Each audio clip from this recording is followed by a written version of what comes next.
सोबत असेल जाणीव। रोखोक बातम्यांसाठी पाहत राहा जाणीव मराठी। होऊ दे जाणीव। लाईक करा, शेअर करा आणि सबस्क्राइब करा आपल्या हक्काचे चॅनल जाणीव मराठी।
संसदेमध्ये बोलताना राहुल गांधींनी समस्त हिंदू हे आतंकवादी आहेत असे एक विधान केलंय।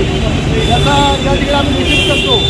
वास्तविकता या हिंदुस्थानातले हिंदू हे सगळे महत्त्वाचे आहेत आणि त्यांना जर आतंकवादी म्हणत असतील तर त्या राहुल गांधीला जगण्यात काही अर्थ नाही आहे।